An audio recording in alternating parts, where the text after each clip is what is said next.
Astéroïde.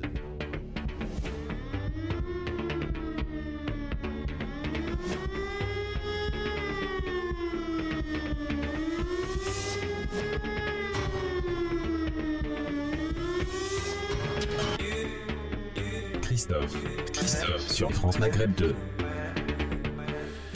Bonjour tout le monde, ravi de vous retrouver sur France Maghreb 2. C'est parti pour votre émission de référence, le Grand Forum, tous les jours de 16h à 18h sur France Maghreb 2. Voici le programme.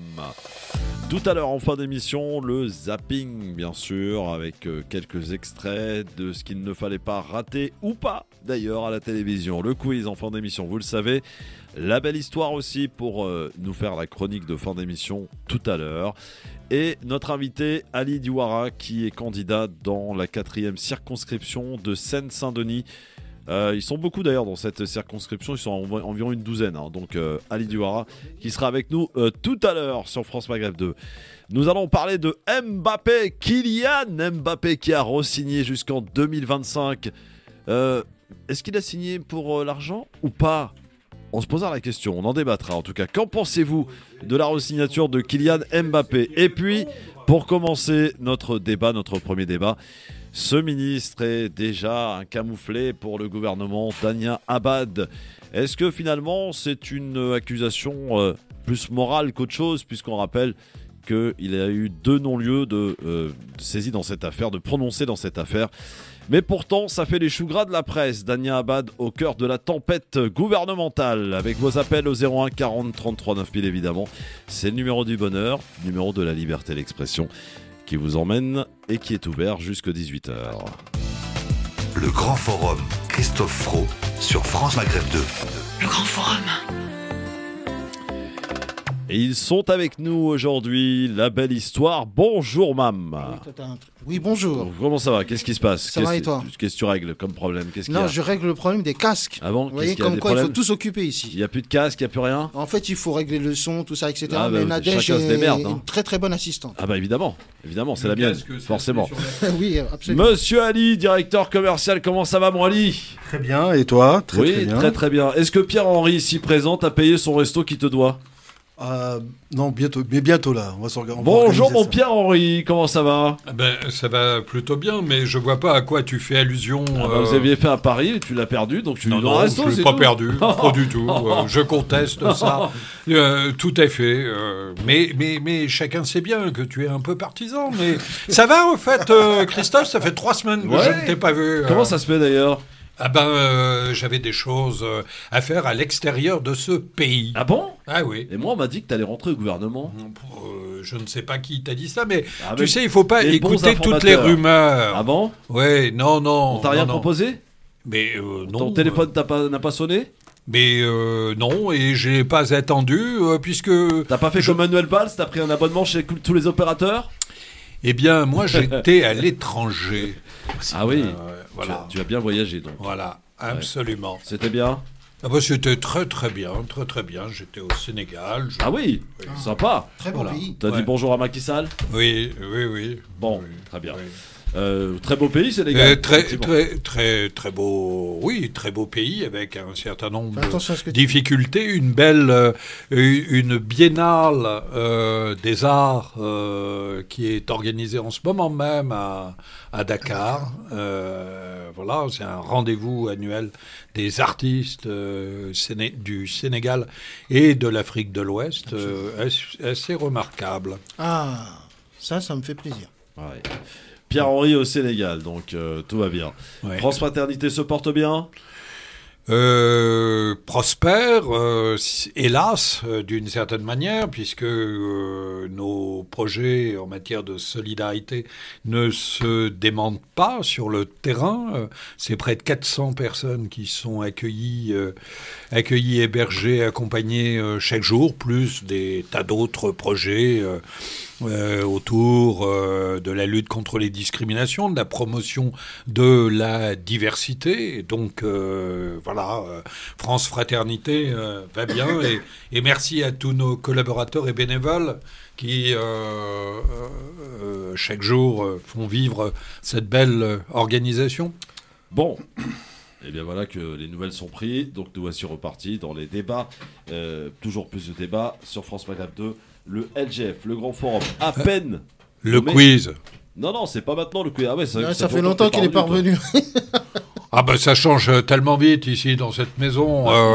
Voilà, je reconnais plus rien, moi. La mauvaise foi historique, ce sera pour plus tard. Même Mam qui a pris une place maintenant dans le studio. Mais où va-t-on? C'est bon, c'est fini, le bureau des plaintes est refermé, Ouais, voilà. On peut y aller? Ouais. Alors, donc c'est notre premier débat, et à peine nommé, déjà au cœur de la tempête, le ministre de la Solidarité et du Handicap, Damien Abad, au cœur de la tempête médiatique. Porté plainte au commissariat 1 an après, mais j'ai pas réussi à signer et aller jusqu'au bout. Mais 6 ans plus tard, j'ai réussi à le faire. C'est parce que Damien Abad était omniprésent dans les médias et que je pouvais plus supporter juste de le voir, d'en souffrir et que lui ne soit inquiété en rien. Une polémique que la Première ministre a tenté d'esquiver cet après-midi. Pas d'allusion du chef de l'État à cette polémique, mais à l'issue du Conseil, la nouvelle porte-parole rappelle la ligne du président. La justice est la seule à devoir et à pouvoir trancher. À ma connaissance, au moment où nous nous parlons, aucune autre procédure n'est en cours à l'endroit de Damien Abad. J'ai toujours évité de mettre mon handicap en avant.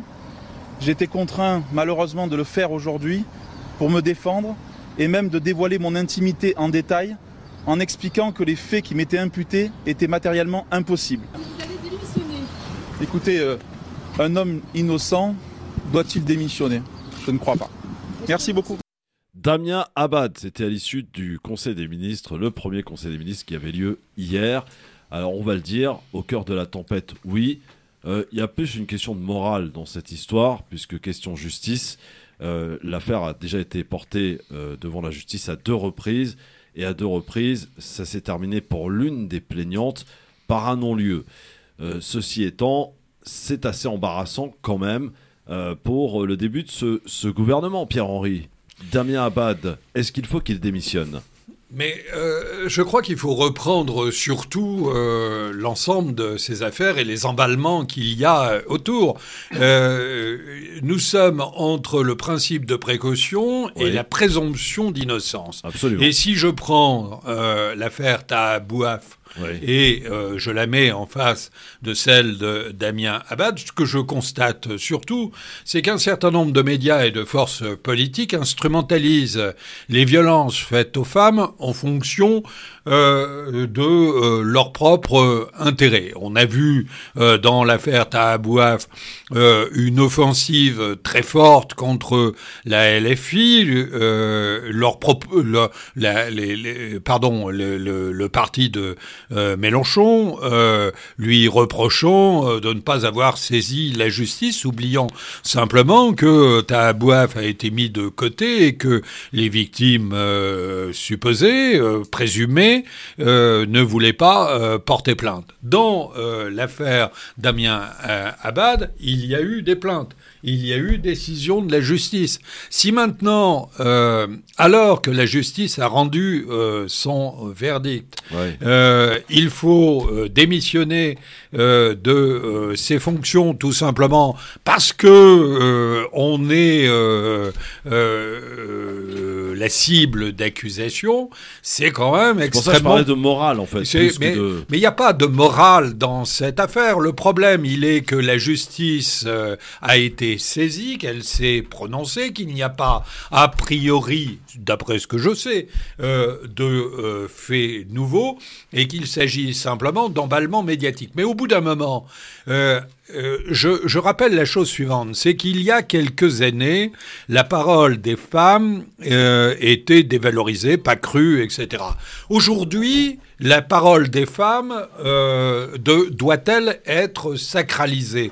Je ne le pense pas plus. Il faut protéger les femmes contre les violences sexuelles, mais il faut aussi garder dans notre droit la présomption d'innocence. Sinon, on ne s'en sort pas. Ouais. Et donc, moi, je demande à tout le monde de se calmer et d'arrêter d'instrumentaliser ces affaires de manière lamentable, parce que, franchement, on n'a rien rien d'autre à parler dans ce pays que ces affaires supposées. Il y a chaque jour Par contre, un certain nombre de handicap, femmes. c'est un peu limite quand même. Pardon ? L'argument qu'il a invoqué concernant son handicap, c'est un peu limite quand même. Mais moi, je n'en sais rien. Je ne défends pas Damien Abad. Je dis tout simplement que ces affaires sont instrumentalisées et qu'au bout d'un moment, ça ne sert ni la cause féministe, ni la justice, ni la présomption d'innocence. Le problème dans cette histoire, c'est que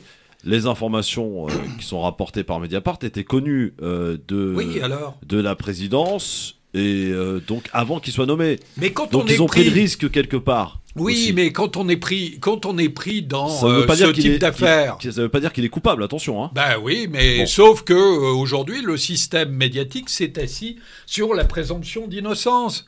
Moi, je vais te dire quelque chose de personnel. Ouais, en 2013, c'est-à-dire il y a 10 ans, j'ai été pris dans une affaire où d'abord j'ai eu un grand papier dans un journal quotidien m'accusant de détournement d'argent. Ah bon ? Oui, absolument. Il y a 10 ans. Et puis il y a eu une enquête. Ça s'est soldé par un non-lieu. L'affaire a été classée. Mais pendant 2 mois, la souffrance dans laquelle j'ai pu me trouver, tout simplement parce que l'accusation ne reposait sur rien. Elle est complètement terrible. Et donc, à partir de ce moment-là, j'ai compris ce que ça voulait dire d'être dans la lessiveuse. C'est-à-dire de rentrer dans un espèce de système où, de toute façon, vous êtes suspect. C'est absolument infernal. Et donc, oui, nous avons changé d'époque. Et toute accusation aujourd'hui fait porter en réalité sur la personne qui est présumée innocente un poids qui est énorme. Ali, sur cette affaire Damien Abad, baissez vos casques, ça y est, du Arsène. Damien Abad. Alors moi je suis dans cette affaire-là, comme disait cette polémique, malheureusement... On est dans un pays où on adore beaucoup les polémiques. Donc, la question qu'il faut se poser avant, c'est quant aux nominations. On est dans un état. Moi, j'étais très étonné, surpris et très déçu dans cette pseudo-affaire. Premièrement, je pense déjà que lorsque ce Damien Abad, en tout cas ce monsieur, l'État dispose de moyens, lorsqu'on recrute quelqu'un, de regarder son CV, son expérience professionnelle, et lorsqu'on aspire à des ambitions politiques, éventuellement les problèmes qu'il pourra avoir d'un point de vue juridique. Visiblement, ça existait. Donc là où je suis un petit peu très déçu, c'est que la Première ministre, Madame Elisabeth Borne, a dit « je l'ai appris par la presse ». Donc ça ne fait pas très très sérieux. Il eût été préférable, je pense, et là je peux rejoindre peut-être ce que disait... Et c'est faux en plus. Oui, ce que disait Pierre-Henri. Je pense que l'État disposant de moyens, on est capable de dire effectivement, aujourd'hui, ce monsieur-là, dans son CV, on a vu qu'il avait peut-être des problèmes avec la justice, mais il en est sorti blanchi. Et ensuite, il y a une communication à faire lorsqu'on décide de nommer ce ministre, peu importe son nom, en disant, écoutez, voilà, nous avons nommé, et tout de suite derrière, nous sommes au courant qu'il y a telle ou telle affaire, ou telle ou telle affaire, être prêt. Or, visiblement, on voit qu'il n'y a pas du tout de préparation. Ouais. C'est un peu la panique. Ouais. C'est un peu la première ministre qui dit ça. La porte-parole dit à ma connaissance. C'est pas à sa connaissance à elle, c'est à la connaissance du gouvernement. Donc tout ça, ça fait pas sincèrement très sérieux. La deuxième chose qui m'interpelle un peu sur ce dossier-là, c'est que ce monsieur Damien Abad, ce ministre, faisait déjà de la politique avant, puisqu'il était dans les Républicains il y a déjà 2 mois. Et il avait un rôle qui était quand même assez important. Bien sûr. Pourquoi est-ce qu'on s'intéresse à son passé juridique une fois qu'il est ministre, alors qu'il était quand même sur les sièges de l'Assemblée nationale pendant très longtemps, et qu'on ne s'est pas intéressé quelque part à son passé juridique. Donc quelque part, moi je ne comprends pas pourquoi, d'un seul coup on est là à découvrir des choses. C'est vraiment, sincèrement, très surprenant et très décevant. Et maintenant, on rentre dans une espèce de polémique. Doit-il démissionner ? Ne doit-il pas démissionner ? Moi, j'aurais préféré que la porte-parole assume en disant « Nous connaissons tout l'historique de M. Damien Abad. Nous avons eu connaissance de toutes les informations et nous avons décidé puisque ce monsieur a eu des problèmes avec la justice il y a 10 ans, et nous avons décidé, en tenant compte de tous les éléments, qu'il était ministrable. La question qu'il faut se poser, quand on est dans une ça entreprise... serait quelque part d'assumer, en fait. Voilà, non, mais pas d'assumer. Moi, je fais du recrutement. Lorsque je recrute quelqu'un, je regarde son CV. Ouais. Voilà. Je peux regarder son CV, la compétence qu'il a, ce qu'il a traité dans telle ou telle entreprise, veiller même à l'audit et discuter avec lui pour pouvoir éventuellement le recruter. Ouais. Là, qu'est-ce qui se passe? Comment sont nommés ces ministres? On a l'impression qu'ils avaient 1 mois pour le faire. Est-ce que ça s'est fait à la va-vite? Et si ça s'est fait à la va-vite, c'est un peu dommage. Et si ça s'est pas fait à la va-vite, dans ces cas-là, que la porte-parole du gouvernement assume le choix en disant, effectivement, ce monsieur a eu un problème avec la justice, mais il en est sorti blanchi. De l'impréparation, en fait, en quelque sorte. Non, mais là où j'en veux énormément, c'est qu'on l'a ministre a quand même dit, je l'ai appris par la presse. Oui. Sincèrement, ça fait pas très sérieux. Tu vois, ça fait pas du tout sérieux. Moi, ce monsieur, qu'il ait commis, pas commis, peu m'importe. Moi, j'aurais préféré qu'elle dise, nous avons choisi ce collaborateur-là, et j'aurais préféré dans ces cas-là qu'on aille poser aux gens des Républicains. Parce que je pense que les Républicains ont l'historique et le pédigré de ce monsieur Damien Abad. Donc de l'impréparation, ça c'est clair et net, voilà. Le manque de clarté de la part de la porte-parole du gouvernement, voilà. Et maintenant, comme disait Pierre-Henri, on rentre dans ces polémiques stériles, voilà. Alain Juppé a été condamné, ça ne l'a pas empêché de se présenter aux Républicains parce qu'il a assumé sa condamnation, il est parti pendant quelques années, voilà. Il a payé le revenu. Monsieur Damien Abad dit... il avait surtout payé pour Jacques Chirac. Oui, ça c'est autre chose, Pierre. C'est autre chose. Non, mais je veux dire par là, c'est que si quelqu'un, je sais pas, on nomme quand même des ministres, et en plus de ça, c'est là où quelque part j'en veux un peu à ce gouvernement, déjà, le tout début, c'est on lui donne quand même un rôle important. On le nomme quand même dans ministre de Solidarité. Donc quelque part un poste, du handicap. Voilà, et un poste un peu sensible. Donc oui, mais ça... Non, par contre, ce qui est sensible, c'est que c'est l'heure de la pub. Hein, et ça, on peut pas y déroger. Ah, vous connaissez le encore principe. L'argent, toujours l'argent. Oui, mais l'argent et c'est pas du détournement là pour l'argent. Le coup. Ah, ça rentre direct dans les poches. Il y a jamais eu de détournement. Ah jamais. Non-lieu. Voilà. À tout de suite. Même pas non-lieu, affaire classée avant même. Sans suite. Voilà. À tout de suite.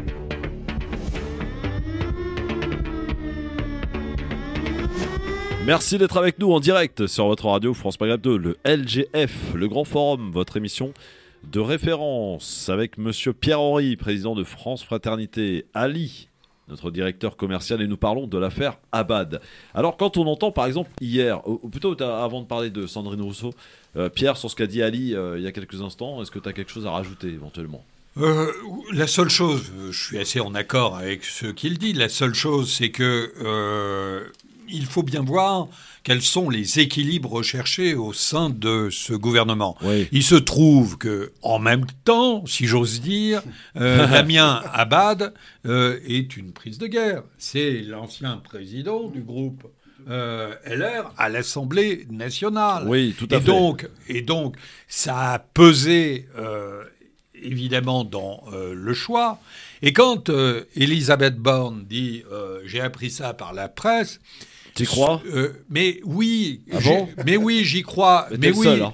Mais non. Mais dans ces cas-là, c'est la vraie préparation. Mais j'y crois au sens où elle s'est pas penchée personnellement sur le CV des gens. Elle n'a retenu dans la composition de son gouvernement que un certain nombre d'équilibres. Ensuite, il y a des services qui font le travail. Normalement. Il y a voilà.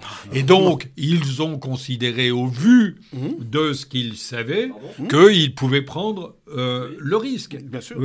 Voilà. Oui, mais non, mais là. Et c'est faire fi quand même de l'ambiance dans laquelle nous nous trouvons aujourd'hui. Oui, mais moi, je suis d'accord avec toi, mais ce que je veux dire par là, c'est qu'à partir du moment où tu sais que cette personne-là a un antécédent juridique, quel qu'il soit, et qu'elle en est sortie blanchie, j'ai des éléments. J'ai des éléments de langage pour pouvoir déjà anticiper ce qu'on va me dire. Et là, ce que je comprends pas, c'est qu'on a l'impression que c'est un peu la panique. Porte-parole à ma connaissance, Premier ministre, il est un peu désemparé. C'est là où je dis, regarde, tu prends par exemple aujourd'hui quelqu'un on prend l'exemple si tu veux dire manque de professionnalisme. Complètement. C'est comme si tu prends quelqu'un de la société civile et qui va embaucher quelle entreprise de rénovation, qui va embaucher quelqu'un qui a fait de la prison et qui a un casier. Bon, il va dire, voilà, monsieur, j'ai j'étais en prison, je sors de prison. Il a le droit de travailler. Il a le droit de travailler. Ah bah là, il a payé sa dette. Exactement. Là, le patron dit, bah écoutez, voilà, moi j'ai embauché quelqu'un, moi ça m'est arrivé, je connais quelqu'un qui a fait ça. J'ai embauché quelqu'un, il n'y a pas de problème. Là où on sent que c'est un peu la panique, et là, tu vois, on vient d'apprendre en off, là, qu'il y a d'autres dossiers qui arrivent. Donc moi, j'en sais rien. Oui, moi, il y a en tout cas, sur les réseaux sociaux, une autre histoire qui semble concerner Damien Abad. Je te pose la question, toi, si tu avais été Premier ministre, est-ce que tu aurais pris... Parce que Damien Abad, visiblement, ce qui intéresse Macron, le président, c'était plus ce qu'il représente en étant le patron des Républicains à l'Assemblée nationale. Est-ce que quelque part, le jeu en vaut la chandelle? C'est-à-dire, tu dis, moi je l'aurais pris, je sais que je vais avoir des problèmes avec la presse derrière, mais c'est pas grave, c'est une prise de guerre qui pour moi m'intéresse. Est-ce que toi tu l'aurais fait? Moi, j'aurais raisonné d'abord en termes de compétences. Tout à fait. Est-ce que tu l'aurais fait? Et si le type est compétent, sur le dossier sur lequel je le mets, je le prends à partir du moment où la justice s'est prononcée. Non, mais dans le contexte actuel. Mais j'aurais fait en sorte que la riposte arrive immédiatement. Mais ça ne vous aura pas échappé, Pierre-Henri n'est pas Premier ministre. C'est vrai, pas encore. Pas encore. Mais attention, il y a le gouvernement 2 qui arrivera après les législatives. Oui, mais il faut pour cela qu'il l'emporte la majorité. Et puis Christophe, il y a les conseillers de l'ombre. Ça peut être un speed doctor aussi. Oui, absolument. Il ne te l'a pas dit. Hein. Bon. Ceci étant, on peut reprocher à la presse de faire son boulot ou pas? Non, pas du tout. Moi, je pense que la presse... Mais elle le fait à des timings quand même. Oui, mais regarde... Elle le fait avec beaucoup d'instrumentalisation. Oui, mais ça, Pierre, on le sait. Elle l'a fait avec Tabouaf, elle le fait avec Damien Abad. Mais elle le fait avec et à la fin, je vous rappelle, la question centrale, c'est est-ce que on est dans impunité zéro dès lors qu'il y a violence sur les femmes? Et donc, on est bien d'accord là-dessus. Le problème, c'est comment on fait. Parce que il y a la parole de la victime et puis l'accusé, il y a une présomption d'innocence. Et donc il faut que la justice aille plus vite, mais il faut aussi garder ce principe fondamental pour la justice de notre pays qui est celui de la présomption d'innocence. On ne peut pas condamner sur simplement des rumeurs. Moi, je réitère ce que je t'ai dit auparavant. Moi, si je nomme quelqu'un, je connais son historique, j'assume complètement son historique et je préviens à l'avance qu'en dépit de son passé juridique, quel qu'il soit, j'ai quand même décidé de le prendre. Voilà. C'est très simple, clair et net et moi, je m'arrête là-dessus. Maintenant, sur la notion de polémique, on sait que, regarde, le ministre de l'Éducation nationale, on l'attaque, non pas pour son casier judiciaire. Ça, c'est autre chose, oui. Oh, mais tu regardes, pour la polémique, comme disait Pierre-Henri, on est encore dans la polémique. Mais elle vient d'où la polémique? De l'extrême droite? Là, oui, mais tout à fait, la polémique. Alors, si c'est pas de la polémique juridique, là, par contre, là, tu vois, on est obligé d'expliquer qu'il n'a pas dit ça, le ministre de l'Éducation nationale, tatati. Donc, on rentre encore dans la polémique. Là où peut-être...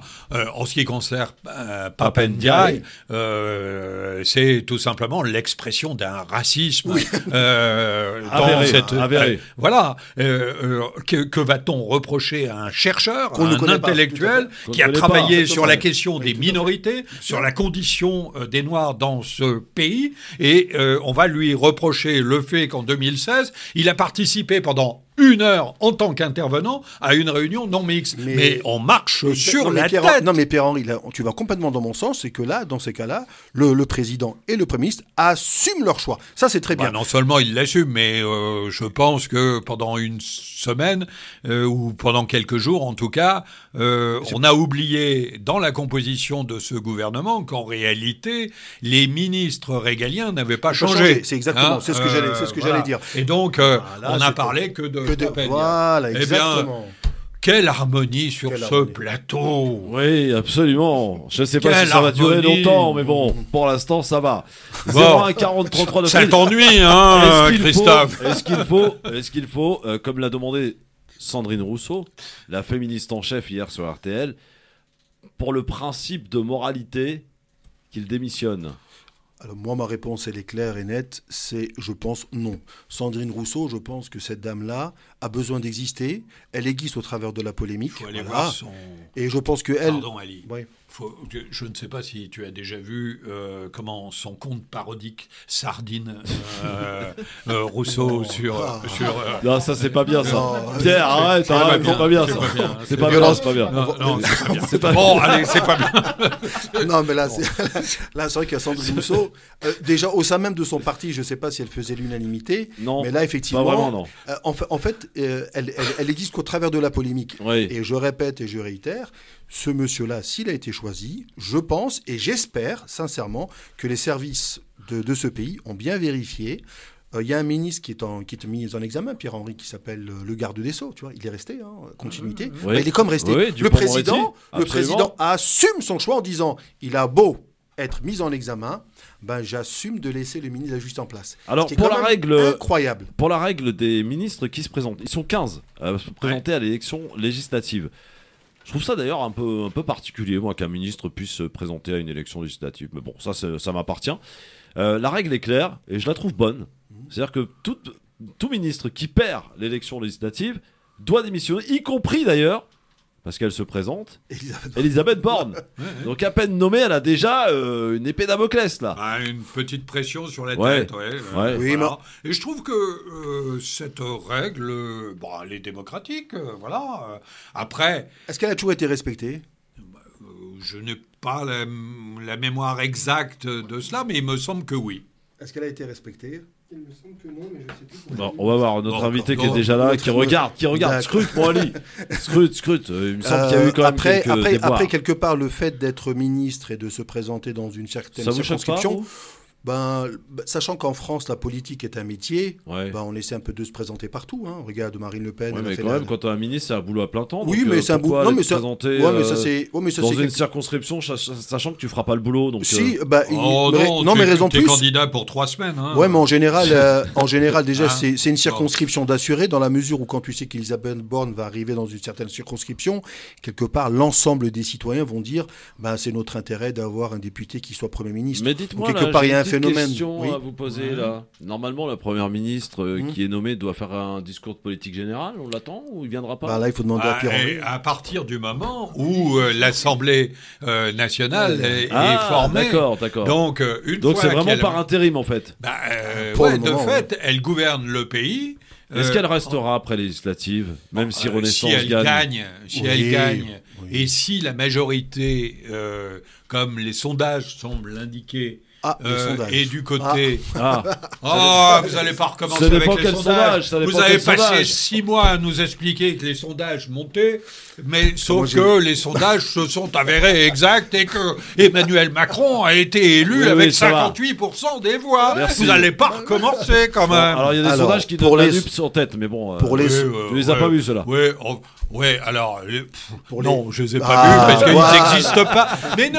Mais j'ai vu des sondages à 29% pour la NUP, à 28% pour la majorité, ensemble. Il y a juste une petite chose qu'il faut rappeler, c'est que en réalité, il faut faire 12,5% des inscrits au premier tour pour passer au second, ou alors si le taux de participation ne le permet pas, or le taux de participation semble être très faible pour ces élections législatives, c'est les 2 premiers qui sont désignés pour le second tour. Et dans le cas d'un second tour, il se trouve que c'est la majorité présidentielle. Cette élection est très particulière quand même. Oui, c'est la majorité. Pour remettre de la proportionnelle, c'est vraiment mais moi je suis pour la proportionnelle et je pense que c'est absolument indispensable à la respiration démocratique de notre pays. Par rapport à ce que disait Pierre-Henri sur les trois ministres qui sont restés en place, les 3 ministres les plus importants, donc l'économie, la justice et l'intérieur, je pense que le président a voulu faire passer un message. Maintenant, la population, lorsqu'elle va choisir ses électeurs, elle va tenir compte effectivement du choix du président, parce qu'on est dans une vraie continuité. On a estimé que Bruno Le Maire a fait un très bon boulot, donc on le maintient. Voilà. Que M. Éric Dupond-Moretti gère bien la justice, on le maintient. Et que la police est très contente de M. Darmanin, donc on le maintient aussi. Donc ça, je pense que... Moi, j'ai une question à poser à Pierre-Henri, qui effectivement a l'air d'être proche du parti en place. Comment tu expliques cette... Je suis libre. Oui, mais je suis comme toi, mais je te pose une question. Comment tu expliques... Donc, comment tu expliques cet achat... C'est pas ma famille politique. Mais moi, je suis aussi libre, complètement libre, et c'est mon Donc, la question. C'est comment tu expliques cet acharnement matin, midi et soir sur la NUPS et Jean-Luc Mélenchon? Il n'y aurait pas une petite peur de la majorité? Alors que moi, si je suis en place, si j'ai le pouvoir, j'ai les ministres, théoriquement, je défends mon projet, je défends mes idées, sachant que j'ai le pouvoir, que j'ai les ministres en place. Ça, c'est et que une je bonne question, moi, Ali. Et pourquoi est-ce qu'on passe toute la journée? Alors, je défends pas. Toute la journée qui passe toute la journée. Je sais pas quand tu regardes. Mais il est très clair que le les second attaques tour... sont souvent sur Mélenchon. Non, il est très clair que les législatives, on a changé, et c'est toute l'habileté de Mélenchon au soir ou au lendemain du deuxième tour de la présidentielle en disant... Nommez-moi Premier ministre. Voilà, nommez-moi Premier ministre. C'est habile. C'est d'une grande habileté. Ouais. Et du coup, il a déplacé le débat. Et puis, non seulement il a fait ça, mais il a tordu tellement le bras aux électeurs qui se retrouvent quand même en position de force et a proposé une coalition à ces conditions.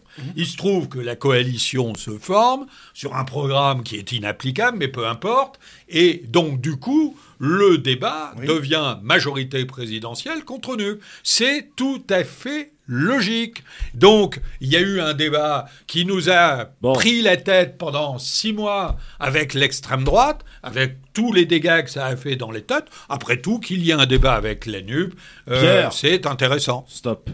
Dans un instant. Encore des sous? On reste à Paris. Ah non. Kylian Mbappé. Ben voilà, des pour sous. 3 ans. Des sous. Pourquoi? Le Est-ce qu'il signe pour le cœur? Vraiment? On en reparle dans un instant. À tout de suite. Et c'était l'affaire du moment du côté footballistique à l'occasion de la dernière journée du championnat de France que Paris d'ailleurs a gagné et a terminé en tête. On se demandait, le gratin sportif et les fans du PSG se demandaient si oui ou non Kylian Mbappé allait rester à Paris pour poursuivre sa carrière, faisant d'ailleurs fâcher un petit peu les dirigeants du Real de Madrid ainsi que ses supporters, puisqu'on le disait, on le pressentait au Real de Madrid. Il a pris le micro devant le public qui était conquis au Parc des Princes. C'était samedi soir. Je suis très content de continuer l'aventure.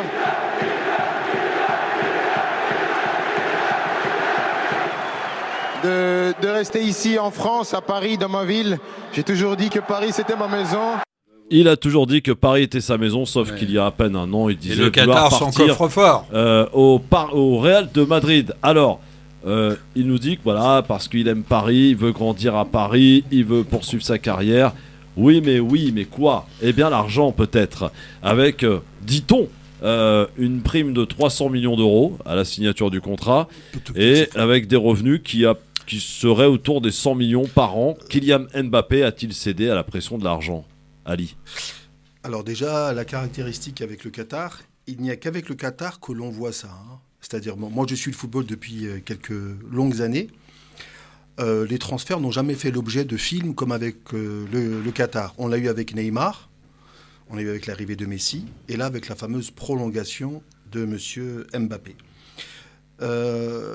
Moi, ce qui m'étonne un peu dans cette affaire-là, c'est... Bon, j'ai vu la conférence de presse hier de Kylian Mbappé. Et Nasser El Khalifi. Avec Nasser El Khalifi, qui n'a pas encore amélioré son français, malgré sa présence sur le territoire national. Il parle toujours... nous avons le meilleur joueur du monde. Nous, on achète. On achète, voilà, effectivement. Alors, moi, dans la conférence de presse qu'a fait Mbappé hier, moi, je l'ai écouté, j'avais l'impression que c'était une nouvelle recrue qui venait d'arriver, qui était signé au PSG, parce qu'il était là, parlant d'un projet. D'un projet. Donc, ça veut dire que tout le projet d'avant, c'était pas un bon projet. Donc, on va faire un nouveau projet. Donc, apparemment, le ménage risque d'être fait. Ça a commencé avec Leonardo qui a été démis de ses fonctions dès samedi soir, d'ailleurs. Effectivement, après, il y a des choses qu'au PSG, on sait que c'est un club un peu... C'est Luis Campo qui va le remplacer. Oui, mais c'est là où on voit quelque part, et moi je le savais un peu, puisque, comme vous le savez, le Qatar organise la Coupe du Monde en 2022. Oui. Et dans l'esprit du Qatar, il était absolument inconcevable d'organiser la Coupe du Monde sans avoir une belle vitrine qui était le PSG. Donc pour eux, ils étaient prêts à mettre tous les moyens financiers, humains, politiques pour maintenir Mbappé. Qui a sauvé la saison du PSG, faut le dire. Qui, d'un point de vue sportif, effectivement, a sauvé la saison du PSG. Contrairement aux recrues de stars qui n'ont pas fait le boulot. Oui, tout à fait. On a même essayé. Mais comme quoi, l'argent, c'est bien parce que la moralité, Pierre-Henri en dira un mot, effectivement, l'argent peut-être ne fait pas tout. Donc c'est un petit peu la morale de l'histoire. Par contre, il permet de pouvoir continuer, parce que on repart, on continue. Maintenant, sur le discours de Mbappé, je dirais quelque part, c'est un peu c'est une gestion de carrière. C'est de la communication. J'aime le PSG, j'aime le projet. Il y a que le Qatar qui est là, c'est bien. Bon, voilà, c'est un petit peu du classique. Quant aux chiffres que tu annonces, je peux te dire que c'est bien en deçà de la réalité. On parle de à peu près 100 à 118 millions d'euros pour la signature et d'un salaire qui avoisinerait à peu près les 36 à 50 millions d'euros. Mais ce n'est pas parce que tu vas donner 50 millions d'euros à Kylian Mbappé que tu vas gagner la Ligue des Champions. Parce que qu'on le veuille ou non... si je t'en crois, le Real Madrid, c'était presque ça. Hein. Oui, mais le Real de Madrid, pour lui, il était libre. Kylian Mbappé était libre. Ouais. Et leur objectif, à la différence du Qatar, le Qatar, en achetant le PSG, avait une ambition quand même qui était de gagner la Ligue des Champions. Donc le bilan en 10 ans, c'est beaucoup d'argent dépensé pour 10 titres de championnat. Donc ça fait cher effectivement le championnat. Donc pour le moment, objectif sportif non atteint. Et avec la Coupe du Monde qui arrive, il fallait qu'ils aient... Alors ils auraient rêvé d'avoir un Zidane, mais bon, Zidane étant, je pense, un peu marseillais et attendant peut-être l'équipe de France. Non. Mais non. Ça a changé, Ali. Faut Pourquoi remettre à jour, mon vieux. Zidane, effectivement. Alors, pour te donner des vraies informations, parce qu'on est là pour donner des vraies informations. Vas-y. Zidane a été approché au mois de décembre dernier. Je sais bien. D'accord. Voilà. Ouais. Il a mis une fin de non-recevoir parce qu'effectivement, dans sa tête et à ce moment-là, l'objectif étant de reprendre l'équipe de France. Sauf qu'on lui a fait comprendre il y a quelques semaines à la Fédération française de foot que l'équipe de France, il fallait qu'il soit patient. Il fallait qu'il attende. Voilà. Et Zidane est c'est un compétiteur. C'est quelqu'un qui a besoin de jouer. Ça fait quand même plus d'un an qu'il ne joue plus, qu'il n'entraîne plus. Et je peux vous dire qu'il y a des contacts en ce moment rapprochés. Quotidien entre l'émir du Qatar, c'est même pas Nasser qui fait l'affaire, c'est l'émir du Qatar qui gère depuis avec Zinedine Zidane et l'objectif c'est effectivement de faire signer Zinedine Zidane. Alors moi je peux te donner une information, Zidane ne sera jamais l'entraîneur du PSG. Je peux te le signer, je t'en prends le pari et on mangera ensemble avec Pierre-Henri pour mon restaurant. Et le restaurant que j'ai gagné, et on mangera ensemble. Je t'annonce qu'il ne sera jamais. Ça, c'est une info. Non, mais ça, c'est une info que tu nous donnes là. Il ne sera jamais jamais. Non, mais il a raison, Ali. Pourquoi il a raison, Ali? Il a tout à fait raison. Mais moi, Zidane au PSG, je n'y ai jamais cru. Pourquoi? Il faut savoir quand même les choses. Les choses sont tout à fait simples. Zidane, quand même, à la base, c'est un Marseillais. Mais non, mais ça n'a rien à voir avec vos bêtises, Marseille. Non, mais c'est pour l'argent, important. Ils s'en foutent de Marseille. Je suis pas si sûr que ça. Si, je suis pas si sûr que ça. Il peut gagner autant d'argent en allant dans un autre club. Et aujourd'hui, la motivation de l'argent. Je sais pas s'il pourra gagner autant d'argent que dans. Oui, non, mais attends, le Qatar. City, oui, mais alors attends, juste pour ton information aussi, Christophe. Quid du Qatar après la Coupe du Monde 2022? L'engagement, je parle du royaume du Qatar après la Coupe du Monde 2022. Beaucoup de gens disent qu'après la Coupe du Monde, il se peut que, il y a peut-être un désengagement si ça les intéresse un peu moins. Pardon? Économique, ça serait une catastrophe économique. Oui, donc alors c'est vrai, le pauvre Kylian Mbappé, il a subi les pressions politiques, c'est vrai. On parle de Nicolas Sarkozy, on parle d'Emmanuel Macron. Absolument. Donc il y a eu une pression. Ça vous embête pas si on est en émission là? Il se passe. Par contre, là où je suis un peu embêté sur Kylian Mbappé, et ça quelque part je lui en veux pas, mais quelque part j'apprécie pas. C'est vrai que quand même le Real Madrid est un grand club et en général on n'attend pas 24 heures ou 36 heures en disant j'ai pris ma décision, et alors qu'au Real de Madrid visiblement tout le monde l'attendait. Donc il y a eu ce revirement de situation. Donc toi tu nous signes que Zidane ne sera pas entraîneur du PSG. Très bien. Prenez-en acte, les amis auditeurs, auditrices.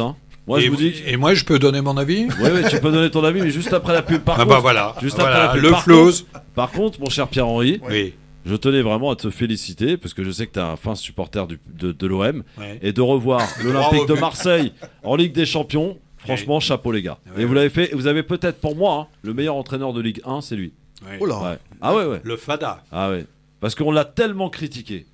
tellement critiqué et au bout du compte, Sampaoli. c'est lui qui a réussi. Voilà. C'est vrai. Dans une ambiance de feu. Dans une ambiance de feu. Et puis incomparable. Et puis c'est vrai que c'est le football un peu qu'on aime. Avec un scénario à la Hitchcock, à la dernière minute. Oui, c'était magique. Le stade. C'est ça, merci. Ça va. Allez. Et Lens À tout de suite. Ne bougez pas. Le grand forum avec Ali. Avec Pierre-Henri, président de France Fraternité avec nous. Et on parle de Kylian Mbappé qui a re-signé pour 3 ans. Et j'ai le droit de parler de Mbappé. Bien sûr. Mbappé à Marseille. Ouais. Non, ça par contre il peut rêver.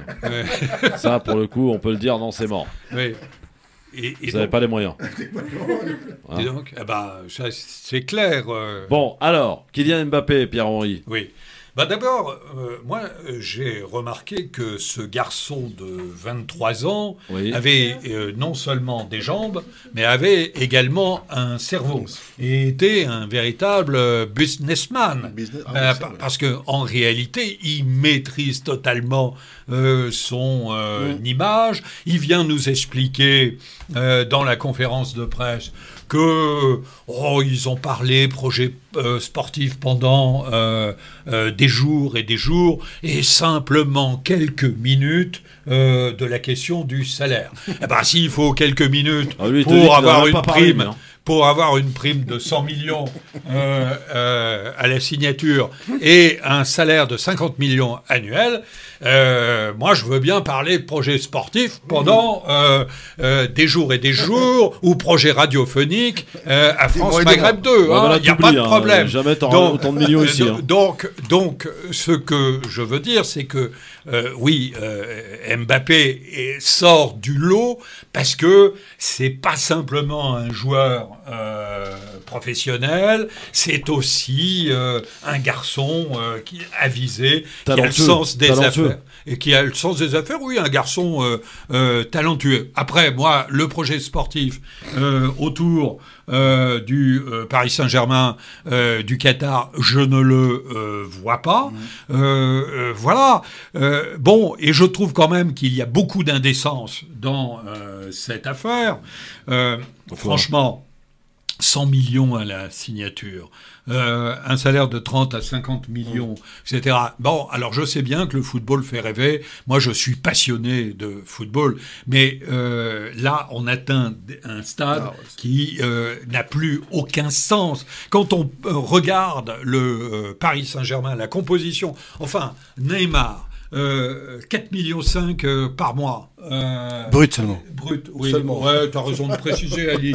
Oui, tu as raison. Tu as raison.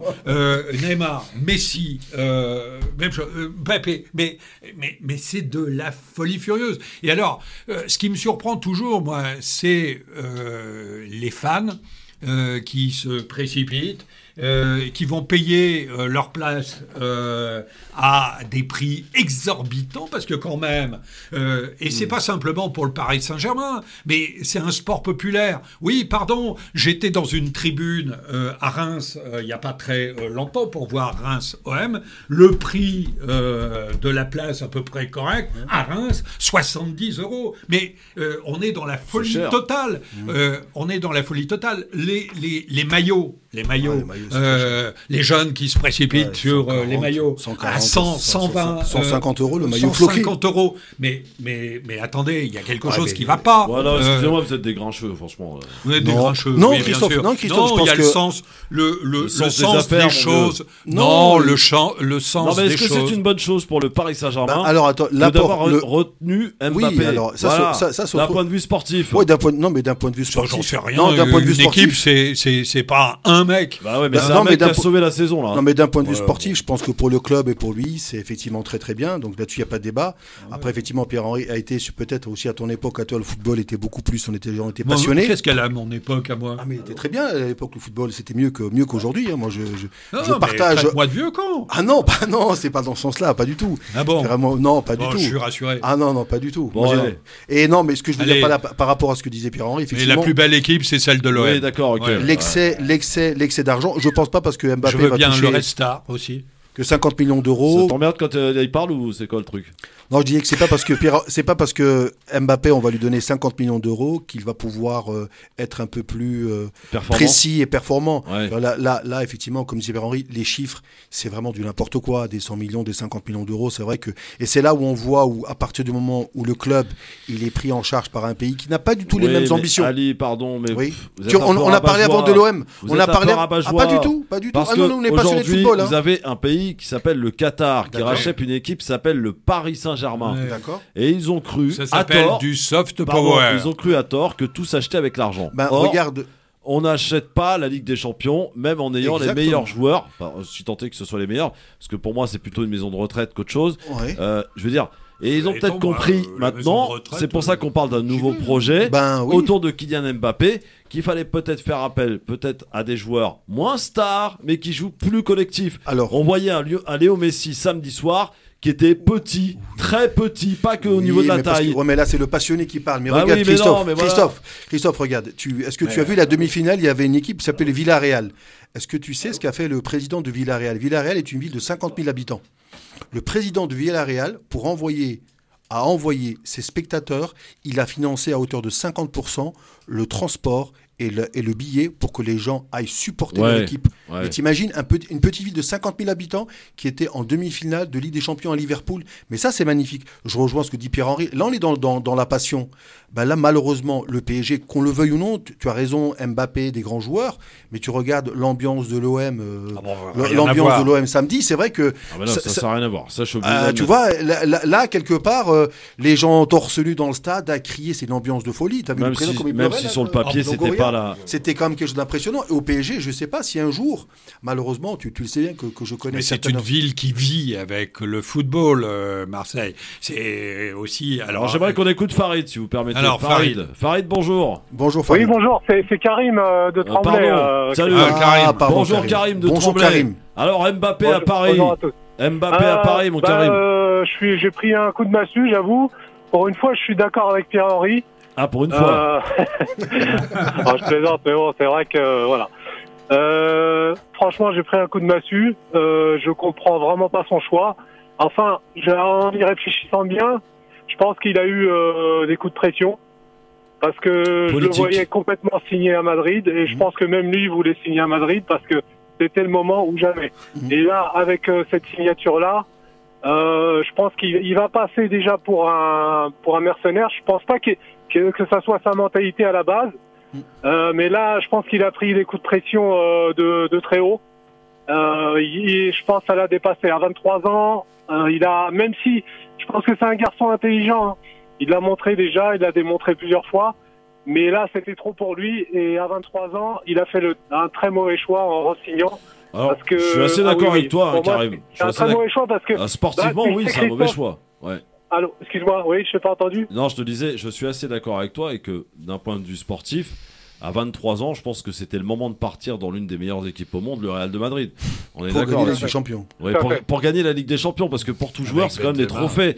Est-ce qu'avec Paris, la saison prochaine, ils emporteront la Ligue des Champions? J'ai un doute, hein, pardonnez-moi. Et surtout, Christophe, faut pas oublier que l'année dernière, il a voulu partir.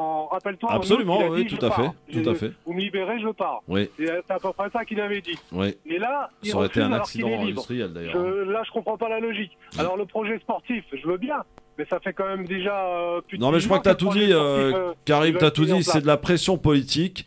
Il l'a avoué d'ailleurs lui-même. Hein, Emmanuel Macron a appelé. C'est pas Emmanuel Macron qui a signé le. Non, mais Pierre-Henri, tu permets qu'on puisse dire des choses quand même, les vérités. Ouais. C'est que c'est Emmanuel Macron ainsi que Nicolas Sarkozy qui ont appelé aussi Kylian Mbappé pour le convaincre de rester à Paris. C'est un fait, basta. Qu'est-ce que je te dis? Il a subi cette pression-là. Bah oui. Et je vous dis, à 23 ans, c'est normal qu'en face de quelqu'un qui est rodé en politique, vous voyez, c'est un adulte, c'est un majeur confirmé. L'autre, à 23 ans, il était comme un petit garçon et je pense que, après mon avis, ce n'est que mon avis, non, mais il a fait un mauvais choix parce que là, le problème, c'est qu'il va être coincé.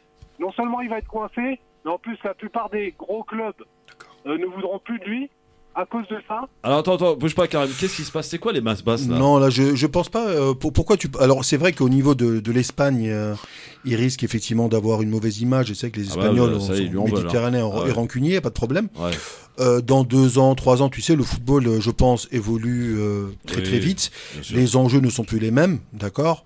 Moi, je pense qu'effectivement, qu'il reste au PSG, pour nous, c'est bien pour la qualité de la Ligue 1. Ça, c'est vrai. Il est en train, Nasser, si tu l'as entendu, on est en train de nous parler d'un nouveau PSG. Donc, tant mieux. Donc, j'espère que. Et je souhaite, moi je l'ai toujours dit avec c'est la renaissance sauce footballistique. Je souhaite de tout cœur que le PSG se révolutionne parce que regarde, tu as vu, ils sont tous partis et je pense qu'en secouant le tapis, on va véritablement mettre des gens qui seront installés, qui sont des spécialistes du football et pas mettre des opportunistes qui sont simplement là pour se servir au nom du PSG et pas pour servir le PSG. Merci mon Farid, mon Karim pardon. Salut mon Karim. Pas de souci, à bientôt. Merci. À bientôt. Jamel rapidement. Salut mon Jamel. Bonjour Jamel. Bon. Salut mon Jamel. C'est génial. Ouais, Jamel, on t'écoute, vas-y mon vieux. Je l'ai dit juste avant, moi je le dis clairement. Moi, ce que je regrette, tout comme toi Christophe, c'est que je pense qu'il aurait mûri mieux dans le championnat espagnol, voire le championnat anglais. Après que les Espagnols lui en veulent ou pas, ça, on compte le plus. Mais moi, ce qui m'a, c'est pas les salaires, mais c'est l'implication politique. Et je crois que c'est Pierre-Henry, pourtant qui est Marseillais comme moi, c'est pas normal que Macron et Sarkozy viennent et aident à aiguiller le choix, le choix en fait. Pour moi, je trouve ça pas normal. C'est vraiment l'aspect politique qui me dérange le plus là-dedans. Ça n'a rien à voir. Attends, Jamel. Le gamin, il sait ce qu'il fait. Il voulait partir à Madrid. Oui, mais enfin, c'est Mbappé qui lui-même arrive en conférence de presse et qui mouille dans cette histoire les deux précédents présidents. Alors, c'est dire au passage à quel niveau il se situe. Je crois aussi que Mbappé, à un moment donné, il a pris le melon. Voilà, il faut être sérieux quand même. On parle même de parce que si moi j'ai une conversation avec le président de la République, ben je vais pas venir le dire sur toutes les antennes, On parle même de Benalla avec un entretien avec Nasser. Donc Benalla, Alexandre Benalla. Ah bon, il est encore là lui ? Il est encore là, paraît-il. Un entretien avec Nasser et à mon avis, spécialiste. En tout cas, moi merci, avec mon chien. Mon Jamel, merci beaucoup. Quand même, fais pas offense à ton chien quand même. C'est quoi ces messes basses, Pierre-Henri ? Qu'est-ce qui se passe ? Rien du tout. Non, mais je t'entends faire des messes basses pendant que les auditeurs parlent. Mais pas du tout, ni de messes. Ni de base. Il est en train d'essayer de faire un recrutement de l'OM l'an prochain pour la Ligue des Champions. Voilà. Ah ouais, bah là franchement, si c'est pour aller en Ligue des Champions et pour avoir la loose, ça sert à rien. Je veux dire, à un moment, il faut être sérieux. Je pense que l'entraîneur d'ailleurs de Marseille l'a dit. Il faut mettre les moyens là, faut sortir là, faut y aller là. Faut y aller. Oui, c'est de l'argent. A priori, la qualification en Ligue des Champions... C'est entre 35 et 50 millions déjà. C'est ça, et ça peut monter en fonction de la qualif à 100 millions. Donc, ça veut dire quand même des recrutements, mais il va falloir recruter malin, parce que le club a quand même essuyé... Ce que vous avez fait d'ailleurs au dernier... Oui. L'année dernière. Longoria a été extrêmement malin dans son recrutement. Mais quelle ambiance au Vélodrome, c'était magique. C'est magique. Ouais. Voilà, je t'invite la prochaine fois.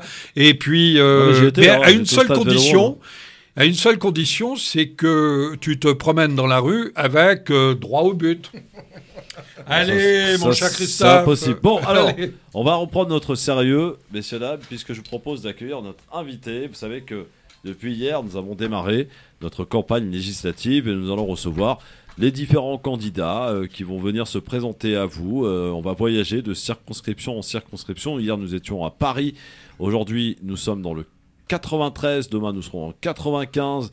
Voilà, on va voyager pas mal durant ces 3 semaines, sachant que la dernière semaine sera consacrée et réservée uniquement aux candidats des chroniqueurs du LGF. Il y en a 4 aujourd'hui. Nicolas Janotet, pour la 13e circonscription de Paris.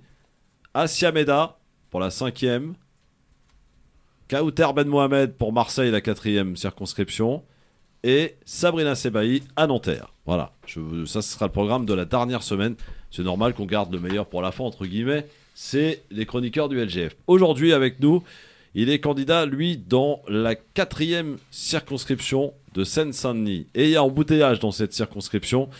Ali Diwara, bonjour. Bienvenue sur France Maghreb 2. Bonjour à tous. D'ailleurs, la dernière fois que tu étais venu, mon cher Ali, il y avait Pierre-Henry à ce même micro.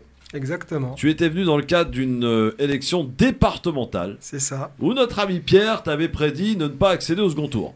C'est bien ce qui s'était passé. Et qu'est-ce qui s'est passé alors? Tout l'inverse. Tout l'inverse, on voilà. avait réussi un bon coup de force en accédant au second tour de cette élection face au président sortant du département de la Seine-Saint-Denis. C'était une première pour nous, surtout qu'on avait présenté plusieurs candidatures sur 3 cantons et qu'en moyenne, on avait réalisé des scores plutôt encourageants, 15% en moyenne. Et sur le canton présidentiel, on a accédé au deuxième tour, avec 30% notamment sur ma ville de La Courneuve. Donc, ce qui était très bien. Donc, pour une première. Ton tact, Pierre-Henri? Ah, mais. Non, mais d'abord félicitations à Ali pour le travail effectué, parce que quand on se qualifie pour le second tour, c'est un travail collectif, c'est une implication très forte sur son territoire, et donc de ce point de vue, il n'y a pas de miracle. Simplement, je rappelle quand même que Ali n'a pas été élu. Et que surtout, tu arrêtes ta mauvaise foi tout de suite là. C'est incroyable quand même. Et que surtout, je voudrais poser la question à Ali, quel a été le taux de participation? Le taux de participation pour une élection comme celle-ci, il est très souvent très faible. Oui. À ma décharge, je dirais que le taux de participation... Il faut le dire. Quand même finir. Oui, réponds quand même, Ali. Je vais dire 2 choses. Déjà, 2 éléments d'information, notamment sur la ville de La Courneuve, où le taux de participation était plus important que lors des élections municipales d'1 an avant. Et que dans mon quartier et dans mon secteur, notamment dans lequel je suis très impliqué localement, on a pu atteindre jusqu'à un taux de participation dans un bureau de vote de l'ordre de 50%. Dans une élection particulière comme celle des départementales, qui est clairement boudée, ignorée par la population, je pense que c'était très bien. Après, effectivement, pour rejoindre Pierre-Henri, on fait face à une crise de l'abstention très importante en France, et particulièrement dans les quartiers populaires. Passons maintenant à ce qui nous amène aujourd'hui. Bravo pour ce travail, en tout cas. Voilà. Il reconnaît, ça y est, c'est bon, il a reconnu sa défaite, c'est bon. Alors, il n'y a pas de défaite, il y a un vrai travail. Non, il y a une erreur il y a une trompe. Ce qui est intéressant, c'est maintenant pour les législatives. Voilà, exactement. Et il y a 12 candidats, je crois. Alors, vous êtes dans une circonscription, mon cher Ali, où il y a effectivement 12 candidats. Effectivement. L'union n'est pas possible? L'union n'est pas possible, de toute façon, il y a beaucoup de monde à gauche, quoi. C'est ce qui fait un peu le tort de la gauche, d'ailleurs. Il y a beaucoup de monde à gauche, il y a beaucoup de monde à droite. Aujourd'hui, on assiste à l'établissement, en tout cas à l'émergence de la nouvelle union sociale, écologique et populaire, bref. La NUPS. Et même sur cette NUPS-là, ils n'ont pas réussi à se mettre d'accord, notamment le PCF local. Donc, il a fait la peau à Azdine Taibi parce qu'on lui a reproché d'avoir fait partie de l'Union populaire. Bon, je suis pas si convaincu que ça. Je pense que c'est beaucoup plus lointain que ça. Vous avez un problème avec Azdine Taibi ou pas, Lidora? Absolument pas, rien de personnel. Tout simplement, moi j'ai un problème avec la gauche locale qui a un fonctionnement, notamment au sein des quartiers populaires, qui me dérange fortement, et je pense qu'à un moment donné, tout simplement, ils ont tué le nom de la gauche en elle-même, la gauche des combats, la gauche de la justice sociale, la gauche de la lutte antiraciste, la gauche de la réussite aussi. Mais c'est quoi la gauche? Voilà. Parce que quand on entend qu'Elisabeth Borne est de gauche, ça fait un peu... Bon, on entend qu'Elisabeth Borne est de gauche, on entendait aussi que Macron était de gauche, donc moi, toutes ces analogies-là, je les calcule pas trop. Voilà. Alors, est-ce que tu peux te présenter d'abord, dans un premier temps, qui est Ali Diawara? Donc Ali Diawara, c'est tout simplement un mec de 35 ans qui habite à La Courneuve, qui a toujours vécu à La Courneuve, qui a fait toutes ses classes. Fais gaffe, Ali, si tu commences à parler de toi à la 3e personne, c'est grave. Hein. Ah oui, bon. Donc je vais poursuivre à la 3e personne. C'est ça. Voilà. Donc en tout cas, c'est ce jeune de 35 ans qui vit à La Courneuve, qui a toujours vécu là-bas et qui milite depuis une quinzaine d'années et qui, depuis 2 ans, a décidé avec d'autres de créer un mouvement politico-citoyen afin de remettre au centre du jeu les préoccupations criantes des habitants des quartiers populaires, et particulièrement en Seine-Saint-Denis, on considère que c'est devenu depuis un peu trop longtemps l'Eldorado d'un certain nombre de politiciens qui n'y connaissent parfois foncièrement rien et qui prennent des décisions à la place des habitants qui ont un impact considérable et qui, dans un jeu d'appareil politique, fragilisent les populations locales, notamment je peux prendre un exemple, par exemple sur la question de l'habitat social, où on augmente les loyers, on augmente les charges locatives, où on a des rapports quand même assez hallucinants de l'Agence nationale du contrôle de logement social qui épingle nos bailleurs sociaux locaux, que ce soit Plaine Commune Habitat, Seine-Saint-Denis Habitat, qui sont gérés par des élus de gauche et qui forcément nous interpellent. Donc on a décidé de se mobiliser par rapport à tout ça, essayer de vulgariser la vie publique, la vie politique aussi, afin que les habitants et les électeurs notamment prennent conscience que très souvent, les problématiques auxquelles ils sont confrontés sont en réalité, souvent en tout cas, pas tout le temps, mais souvent, le cas de politiques publiques qui sont mis en place, mis en œuvre, votées par des assemblées délibérantes locales, notamment les mairies et les conseils départementaux et ainsi de suite. Quelle est ta définition d'un député de la République, Ali Diawara ? Un député de la République, tout simplement, c'est une personne qui participe à l'élaboration et fait voter les lois. Ouais. Maintenant, moi, j'aimerais que les députés, loin du parachutage, loin des cumuls des mandats, soient des députés qui soient beaucoup plus ancrés sur les territoires, notamment dans les zones rurales ou dans les quartiers dits difficiles, où on a besoin de députés forts qui ne vont pas forcément changer la vie des gens directement, mais qui peuvent influer sur le quotidien des gens, notamment en mobilisant, notamment en alertant, etc. Ce fut le cas pas plus tard que cet été avec une famille à La Courneuve qui était confrontée à une prolifération exceptionnelle et complètement indigne de nuisibles dans son appartement. Et non pas le député de ma circonscription, mais les députés d'une autre circonscription, qui est Bastien Lachaud, pour ne pas le citer, est intervenu auprès du préfet. Et la situation a pu aussi se débloquer très rapidement. Au bout de 3 jours, cette maman, avec ses 4 enfants en bas âge, a pu avoir une solution de relogement. Donc un député, ça sert quand il est véritablement ancré, ce qui ne veut pas dire que Bastien Lachaud l'est, mais en tout cas ça sert quand ça intervient localement sur des problématiques individuelles ou collectives. Et moi je pense qu'il faut recentrer la place du député. Beaucoup parlent de 6e République. Moi, j'aimerais simplement dire que des problématiques criantes sont nombreuses dans nos quartiers populaires et qu'on a besoin de toutes les institutions et de toutes les personnes qui ont des responsabilités dans ces quartiers. Avant de laisser mes camarades te questionner en tant que futur député, peut-être, c'est tout ce qu'on te souhaite évidemment, mais Ali Diawara, franchement, il y a embouteillage dans sa circonscription. Comment tu peux espérer pouvoir être député avec autant de personnes et surtout face à des machines à broyer ?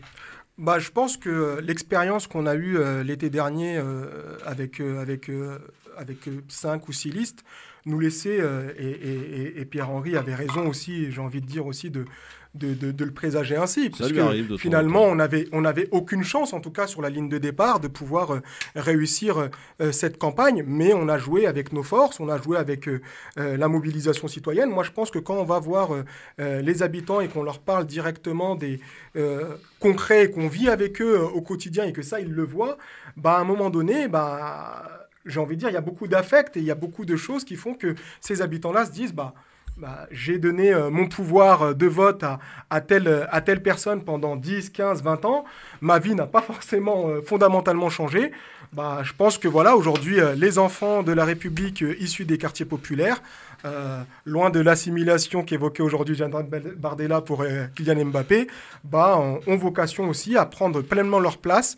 Je salue aussi, et je tiens à saluer aussi l'engagement de beaucoup de femmes et d'hommes qui se sont engagés ici, particulièrement en Ile-de-France, en dehors de la NUPS, pour candidater à cette élection-là.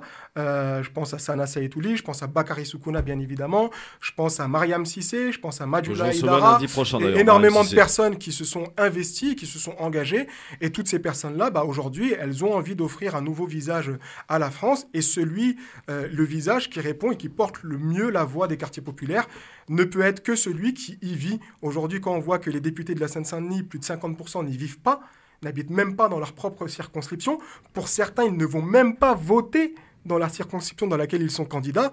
Désolé, pour moi, c'est pas possible. Ouais. Voilà. Et c'est ce qui risque de poser problème d'ailleurs à la NUPS. Quand on voit d'ailleurs le casting dans le 93 de la NUPS, en matière de diversité, peut mieux faire. Pierre-Henri, question à Ali Diawara qui est avec nous ici. Non, mais d'abord, on a là le discours de quelqu'un qui est très engagé sur le terrain, qui vit au cœur de sa circonscription et qui connaît les problèmes qu'il aborde. Donc, mais alors... tout à l'heure, il parlait de la gauche, de cette gauche qui a trahi. Ce que j'entendais en tout cas dans les propos que tu tenais tout à l'heure. Curieusement, je ne t'ai pas entendu parler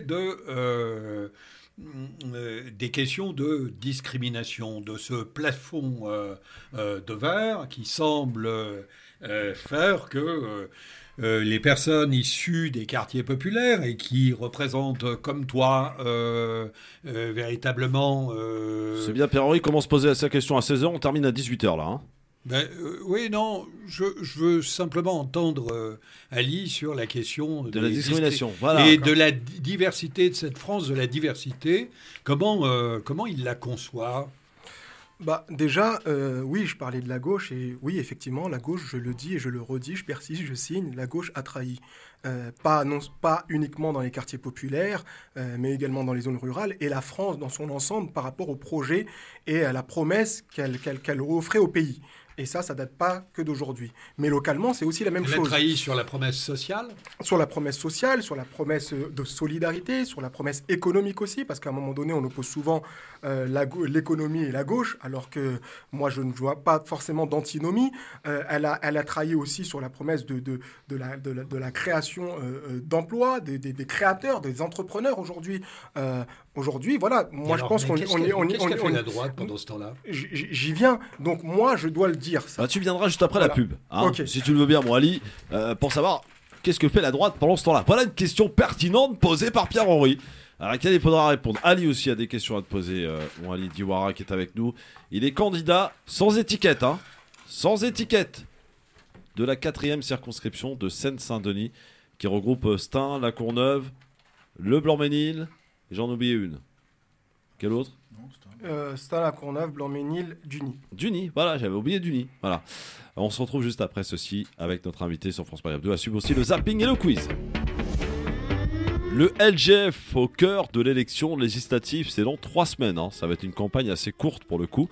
Et nous avons en face de nous, pour ce 2e jour, Ali Diawara, qui est candidat dans la 4e circonscription de Seine-Saint-Denis pour les villes de Stein, de La Courneuve, de Duny et du Blanc-Ménil. Question que te posait Pierre-Henri il y a quelques instants, Ali, à savoir, on parlait de la gauche, mais pendant ce temps-là, que fait la droite ? Pendant ce temps-là, la droite, elle est au pouvoir. La droite continue sa casse sociale. Mais de l'autre côté, moi, j'aimerais appuyer sur la gauche parce qu'on va me dire, oui, je suis dur avec la gauche. Non, en fait, la gauche s'auto-alimente aussi et s'auto-renforce mutuellement, localement, à travers beaucoup de choses dans la préservation et l'entretien du confort des barons locaux. Et ça, nous, aujourd'hui, enfants des quartiers, des cités, qui ont grandi ici, qui ont été à l'école de la République, qui ont été diplômés, qui ont envie de voir les choses bouger, on a envie de retrouver une gauche, on a envie de retrouver une gauche émancipatrice. On parlait tout à l'heure des discriminations, etc. Oui, effectivement, on fait face aux discriminations. Mais est-ce que réellement la gauche, dans nos quartiers, qui est au pouvoir, se bat contre les discriminations ? Qu'est-ce qu'elle fait contre les discriminations ? Elle dénonce beaucoup des constats, mais concrètement, qu'est-ce qu'on propose ? Est-ce qu'on propose... On va la faire claire, Ali. Oui. Jean-Luc Mélenchon, qui a beaucoup parlé de ce sujet pendant la campagne, quand on voit un peu les investitures, c'est très blanc. Hein. Au-delà même de ça, on sait très bien que la France Insoumise n'est pas un parti territorial, c'est-à-dire que c'est un parti qui est là pendant les élections présidentielles, les législatives, mais sur le terrain, il n'existe absolument plus. Vous prenez les derniers scrutins, notamment des élections partielles, je voulais prendre par exemple le cas de Bondy, ils se sont présentés, il y a une liste, elle n'a même pas fait 5%. Ouais. Donc c'est ça la réalité aussi, c'est-à-dire que le combat de la France Insoumise au niveau national, il est très audible, on l'entend, il y a eu 17 députés, on ne peut même pas leur enlever leur bilan, il est tout à leur honneur. Oui, mais sur le terrain politique, sur le terrain, concrètement, ils sont complètement absents, ils n'existent pas, et je pense qu'ils s'arrangent plus avec les pouvoirs locaux en place, de gauche traditionnelle, PS, PC, qu'autre chose. Et c'est là où ça crée de grosses difficultés pour la population locale. Alors, Ali, question pour Ali Diawara. Alors moi déjà, franchement, je tiens à féliciter Ali parce qu'il a le même prénom que toi déjà. Sauf que ça se termine par Y. Voilà. Lui. Et puis sincèrement, on fera tout pour l'aider, lui donner des conseils. Hein. Qu'est-ce qu'il a dit? Il parlait des élus de gauche. Donc j'ai l'impression qu'effectivement, de ce que j'ai bien compris, j'en suis intimement convaincu moi-même, la gauche pendant très longtemps a entretenu la misère. Ça entretient la misère dans les quartiers, ça continue en permanence. Voilà. Preuve en est, on met des députés qui ne sont pas du tout de la circonscription pour venir s'occuper de problématiques d'une circonscription. Tu nous as fait une très belle définition de la partie députée qui doit quand même s'engager pour la vie de ses concitoyens. Donc ça, c'est effectivement important. Donc cette gauche, finalement, on voit qu'elle ne s'intéresse pas à la population. Chacun s'intéresse qu'à son petit pouvoir pour être à l'Assemblée nationale, hein, soit les députés, donc soit les gens du PC, hein, M. Taïbi ou Marie-Jo Buffet. Oui, si j'ai bien compris, c'est ça, voilà. Toi, tu incarnes plutôt ce qu'est vraiment un député, c'est-à-dire le dynamisme, la nouveauté. Il connaît sa circonscription. Voilà. Moi, je ne comprends pas comment, soi-disant, un parti dit de gauche, qui veut prôner des valeurs de justice sociale, de réussite scolaire, de pouvoir lancer l'initiative économique, de travailler avec le gouvernement en place, qu'il soit de droite ou de gauche, peu importe. C'est dommage qu'effectivement, on en vienne à des espèces de bataille un peu de personnes qui sont compétentes. Enfin, et Christophe Bou. Oui, ta question là. Non. Si, non, mais je vais te dire, je comprends pas que, au vu de ta compétence, au vu de ta compétence et de ton profil, je comprends pas comment cela se fait-il qu'au sein du Parti socialiste ou de NUPS ou je sais pas quoi là, ces gens-là n'aient pas décelé qui était véritablement le candidat idéal pour la circonscription. Parce que la sélection des candidats, c'est une autre affaire. Et la question, c'est pour Ali Diawara. Oui, mais simplement, moi, ce que je remarque, c'est qu'il y a 8 candidats de gauche parce que Ali est manifestement de gauche, voire d'extrême gauche. 8 candidats de gauche sur 12. Un petit coup en dessous de la ceinture encore. Hein. Sur 12 dans la circonscription. Il y a quand même un problème. Hein. Oui, après, pour répondre en tout cas à la question, moi, je n'ai pas forcément revendiqué d'investiture ici et là. Après, on a eu des discussions. Maintenant, pour pas faire offense, en tout cas, à un certain nombre de personnes, par exemple, une personne comme Marie-Georges Buffet, qui a un bilan qui est qui est incontestable et qui a fait un gros travail au niveau de la jeunesse et du sport. Mais c'est fini à un moment donné. Il faut peut-être qu'on raccroche. Un Azine Taïbi, c'est quand même un maire de combat. On ne peut pas lui enlever aujourd'hui qu'il a fait. Maintenant, on a décidé, à travers le mouvement de la Seine-Saint-Denis au cœur, de prendre le parti de dire qu'on est contre le cumul des mandats. On a pris le parti de dire qu'on est contre les parachutages. On est contre le trafic d'influence, etc., etc. Donc, c'est notre position. Elle est opposée à d'autres. On peut entendre les arguments des uns et des autres, mais elle est opposée à cela. Après, oui, je suis de gauche et je suis extrêmement radicalement à gauche. C'est-à-dire que je ne fais pas semblant d'être à gauche. Il y a des sujets locaux à gauche qui sont traités par des gens de droite, alors qu'ils sont à gauche, en tout cas au niveau des étiquettes. Et moi, ça m'interpelle. Et ça, j'ai envie de le combattre. Ça me cause énormément de tort depuis plus d'1 an maintenant. Énormément. On ne peut même pas imaginer à quel point on a été dans la difficulté. Tous mes engagements associatifs ont été passés au crible, des contrôles, des ceci, des cela. Mais on tient parce qu'on y croit et on est convaincu de ce qu'on fait. Et qu'importe, ce train-là, il est en train de rouler. Il ne s'arrêtera pas de s'y. Allez.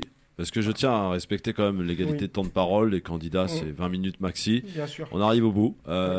Ali Diawara, pourquoi les habitants de Stein, de La Courneuve, de Duny et du Blanc-Ménil doivent glisser le 12 juin le bulletin Ali Diawara? Je pense qu'ils ne doivent pas forcément glisser que le bulletin Ali Diawara, mais je pense qu'ils doivent glisser tous les bulletins. Je m'exprime, mais je pense qu'ils doivent glisser tous les bulletins des candidats citoyens sincèrement, authentiquement engagés dans leur circonscription. Il n'y a pas que Ali Diawara, je pense que c'est une dynamique globale qu'on a cru qui serait portée par la NUPS et qui nous aurait conduit notamment à investir des candidats ici et là citoyens, chose qui n'a pas été le cas. Tu l'évoquais tout à l'heure à juste titre. Aujourd'hui, la représentation qu'on a de la NUPS, notamment en Seine-Saint-Denis, avec des profils qui sont qui sont vraiment à l'opposé, véritablement sociologiquement, anthropologiquement, humainement, localement, à l'opposé de la Seine-Saint-Denis et de sa population, moi, ça, je ne le souhaite pas. Donc maintenant, nous, c'est quand même l'assurance d'avoir des candidats indépendants, financièrement autonomes, citoyennement engagés. C'est pour ça qu'on appelle à ce qu'on vote pour nous, pour la Seine-Saint-Denis au cœur, mais également pour d'autres listes, comme je les ai citées tout à l'heure. Et c'est ce qu'on souhaite porter comme message. Très bien. Voilà. Et ceux qui veulent voter aussi pour le parti présidentiel pourront voter pour Lova Rinel, qui est une jeune femme remarquable, qui est parachutée, qui est issue de la diversité. Il ne suffit pas d'être issue de la diversité, elle est parachutée. Elle est parachutée, une jeune femme remarquable. Oui, elle est parachutée, Pierre-Henri. Pardon. Juste Pierre-Henri, à partir du moment, moi, à mon avis, qu'elle est parachutée, cette personne-là n'a aucune légitimité à venir dans la circonscription. Sinon, effectivement... oui, soit tu le dénonces pour tout le monde. Il faut dénoncer. Et si je peux me permettre, Christophe, une dernière remarque. Moi, j'ai envie qu'on arrête avec l'idée de la diversité pour la diversité. Avant la diversité pour la diversité, les quartiers populaires, c'est surtout un assemblage de personnes qui concentrent aussi des problématiques sociales avant tout, au-delà même des couleurs de peau des uns et des autres. Et ça, il faut arrêter. C'est pas parce que le parti présidentiel a envoyé une personne avec des origines malgaches ou autres qu'à un moment donné, on doit se dire elle ressemble à la population et donc elle peut. Non, c'est une personne qui n'a rien à voir, mais absolument rien à voir avec les difficultés que rencontre la population localement et qui ne pourra pas porter la voix des sans-voix ou même des sans-dents pour ne pas elle est jolie. faire... Elle est jolie, par contre. Ça c'est encore un autre sujet. Elle est jolie. Voilà. Merci beaucoup. Ali Diawara, si tu es élu député, tu nous payes la cantine de l'Assemblée nationale. Hein. Moi, j'ai pas envie d'être épinglé pour quoi les frais de mandat comme dans le cadre de ton boulot, mon vieux. Voilà, si vous voulez, on inventera une réunion avec Pierre-Henri. Voilà. Merci beaucoup, Ali. Merci en à vous, en tout cas, pour l'invitation. Bonne continuation. Avec plaisir et bonne campagne et bonne chance. Voilà. Et défends tes idées. Continue, évidemment.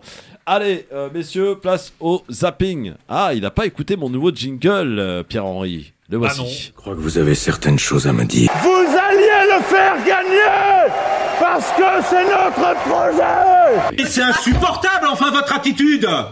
Mais enfin, ça va pas. Il faut que la police tire à balles réelles dans ces cas-là. Ne pas s'asseoir sur une chaise rouge parce que le rouge serait la couleur du diable. J'ai grandi et baigné dans l'islam. Oui. El Hamdou, je le connais par cœur. D'accord.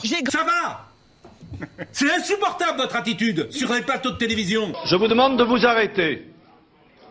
Je vous demande de vous arrêter. Vous croyez qu'ils oseraient venir ici? Bon, ça ose tout. C'est ça qu'on les reconnaît. Eh oui. Alors, il te plaît? Salut. Il te plaît, hein? Bonne chance. Voilà. Il te plaît, mon jingle ou pas, Pierre? Ah il est superbe. Voilà, merci. Il est superbe. Bon. C'est des grands moments. Alors, je suis pas sûr que les auditeurs puissent identifier tout. Monsieur. Monsieur, quand même. Pourquoi t'as pas reconnu qui? Moi j'ai reconnu tout le monde. Ah bon, ça va alors. Oui. Même Zor Habitant? Oui, bien sûr. Ouais. Bien sûr. Allez, c'est parti. Baigné dans l'islam. Voilà. Avec Emmanuel Macron qui s'est exprimé et qui a annoncé la couleur hier. C'est assez rare d'ailleurs qu'il s'exprime lors du Conseil des ministres. C'était autorisé pendant quelques minutes. Et voici ce qu'il a dit, histoire de mettre un peu la pression au nouveau ministre. Elisabeth Borne, Première ministre. Et nous avons constitué un gouvernement. Et je veux ici remercier chacune et chacun d'avoir accepté les responsabilités ainsi proposées. Le gouvernement que vous constituez est avant toute chose, comme je l'évoquais dans cette même salle le 7 mai dernier, un gouvernement pour agir. Agir au service de nos compatriotes, agir au service du projet sur lequel ils m'ont fait confiance les 10 et 24 avril dernier, agir dans un contexte inédit, celui où nous sortons à peine d'une pandémie, si tant est qu'elle soit totalement terminée, où la guerre est revenue en Europe et où, très clairement, nous avons à affronter des défis inédits pour notre société, notre continent. Agir, c'est peut-être un nouveau slogan qui est en train de nous préparer Emmanuel Macron, Ali. Oui, il décrit une situation qui a l'air d'être pas problématique, avec beaucoup de difficultés. Hein. La guerre, le Covid, pandémie. la pandémie. Maintenant, il y a le variole du singe qui va arriver sûrement. C'est ça. L'inflation qui va aller en galopant, à mon avis. Prix d'énergie de plus en plus cher. Donc, écoute, hein, il est en train de dresser un tableau un peu difficile. Donc, c'est pour ça que je crois que le timbre de voix est très, très, très solennel. Grave. C'est-à-dire, c'est très, très, très difficile. Oui. Mais il va mener sa politique. Mais il a toujours les mêmes ingrédients puisqu'il a toujours gardé les mêmes ministres. Donc, C'est à mon ça. avis, va pas changer. Alors, on parlait de Sandrine Rousseau. Voici que c'est quand même la loose pour elle. Parce que, en fait, je vous explique, elle se présente aux législatives, sauf que dans sa même circonscription, il y a une autre Sandrine Rousseau qui se présente. C'est le bordel. Une autre Sandrine Rousseau se présente aux législatives et ce n'est pas celle que vous connaissez, c'est un homonyme. C'est très drôle. C'est vrai, et c'est encore mieux que ça. Cette Sandrine Rousseau est candidate dans la même circonscription que Sandrine Rousseau, la militante féministe. Elle se présente sous l'étiquette Mouvement de la ruralité, une émanation de chasse-pêche et tradition. C'est la loose, Pierre, pour Sandrine Rousseau, quand même. Oui, alors, la méthode... Alors, franchement, moi, j'ai beaucoup de désaccords. J'ai beaucoup de désaccords avec Sandrine Rousseau. J'adore. En réalité, je suis en désaccord sur quasiment tout. Ouais. Mais... le coup que fait chasse, pêche et tradition, c'est plutôt les coups que l'on fait en campagne électorale lorsqu'on est en Russie. C'est-à-dire que, mais bien sûr, on met des candidats qui portent le même nom dans la circonscription pour essayer de perdre un petit peu. Je trouve ça drôle.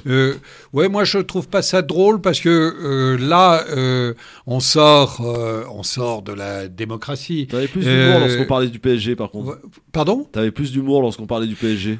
Ouais, mais parce que j'ai pas d'humour avec la question démocratique qui me préoccupe beaucoup. Moi, ce qui me préoccupe beaucoup, c'est qu'avec ce type de jeu, en réalité, on a 55% des gens, 60% des gens qui vont pas se déplacer et qui se détournent de la politique, qui prennent les pop-corn et qui regardent ce qui est en train de se passer et qui considèrent ça comme un spectacle. Sucré ou salé, les pop-corn ? Pardon ? Sucré ou salé ? Oui, moi, sans sel et sans sucre. Ah oui, c'est dégueulasse. Voilà, je tiens à durer. Donc, oui. La durée ? Quoi ? T'aimes bien la durée ? Non, je tiens à durer. D'accord, durer. okay. Je m'inscris dans la durée. Voilà. Hein ? C'est bon aussi, la durée. Ouais, je ne sais pas, c'est quoi ? C'est quel plat, la durée ? Non, c'est les glaces, là. Les glaces, la durée ? Les macarons. Les macarons, je ne connais pas. Non, mais simplement, non, je trouve pas ça drôle du tout. Et j'espère que Sandrine Rousseau sera battue sur son programme politique. Laquelle ?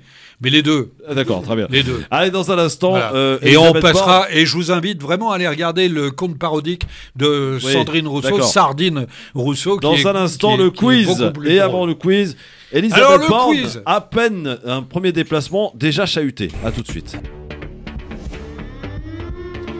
Le LGF, merci d'être avec nous. Attends un peu, mon Pierre. Le quiz arrive dans 2 minutes à peine.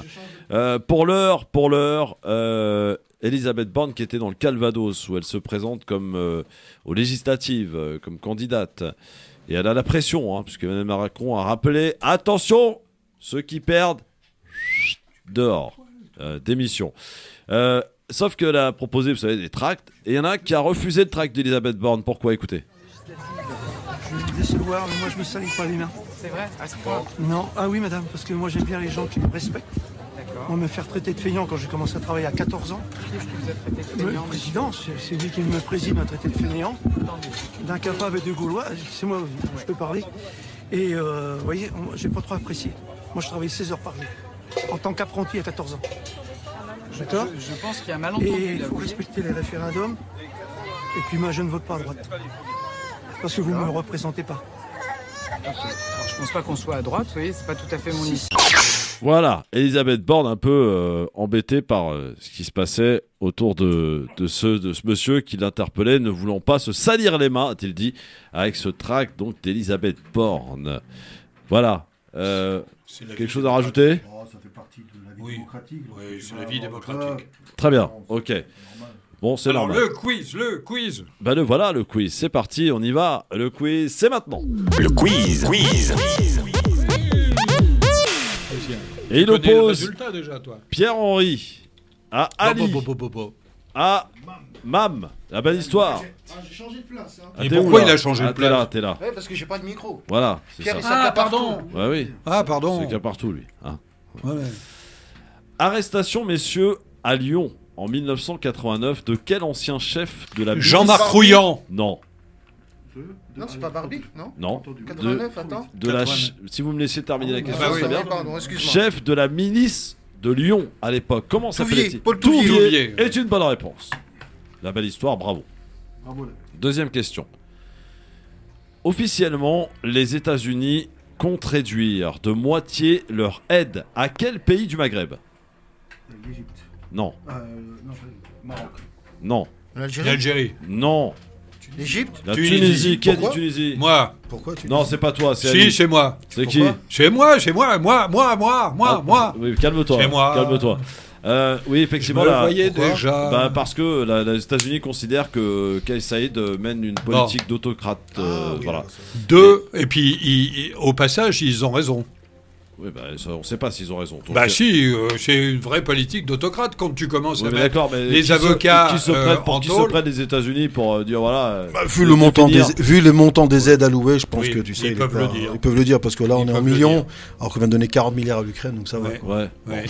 Un point pour la belle histoire, un point pour Pierre-Henri. Donc 2. Non, pas 2, 1. Ah bon. Commence pas. Je cherche à présent un scénariste, mais aussi compositeur français. Il est mort en 2020. À Paris. Il a été élu à l'Académie française. Oula. Un scénariste? Oui, un scénariste et compositeur. Il a aussi composé pour de grands chanteurs et chanteuses françaises. Dabadi. Dabadi est une bonne réponse de Ali. Bravo. Ce qui nous met tout le monde à égalité. 1 partout. Et Najet qui m'a soufflé. La réponse. Je ne pense pas, non. Quel défenseur international français de Manchester City a Benjamin plaidé Mendy. Non coupable de violence et d'agression sexuelle? Benjamin Mendy est une bonne réponse. Mais il est toujours en tôle, lui? Non, il est sorti avec le bracelet. Il a plaidé non coupable. 2 pour Ali. Compliqué quand même. Hein. Je cherche un acteur, scénariste et dramaturge français, né en 1951 en Algérie. Indice, le grand pardon. Jean-Paul Bacry. Non, c'est Alexandre Arcadi. Jean-Pierre Bacry est une bonne réponse. Cuisine et dépendance et Air de famille. Quelques-uns de ses grands films. Avec surtout Agnès Jaoui, beaucoup. Son épouse. Ali se détache. Ali se détache. Attention. Le Kikadi. Kikadi. Bien sûr que dans 30 ans, il pourrait y avoir des femmes voilées présentant les infos. Zemmour.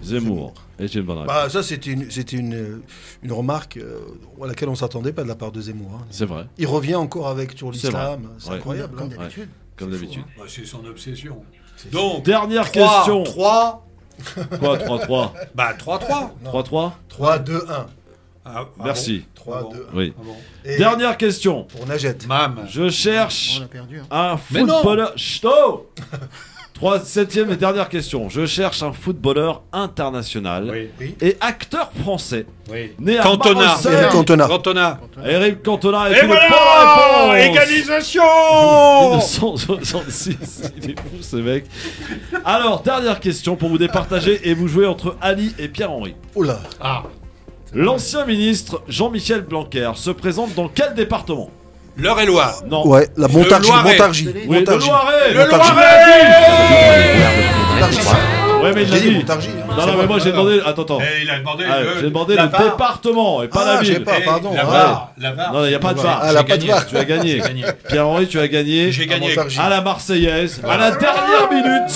Voilà. Même le chien est content. Dans un instant. C'est normal, j'ai gagné. Mam, comment va s'appeler la chronique? Ça va s'appeler Complice du vice.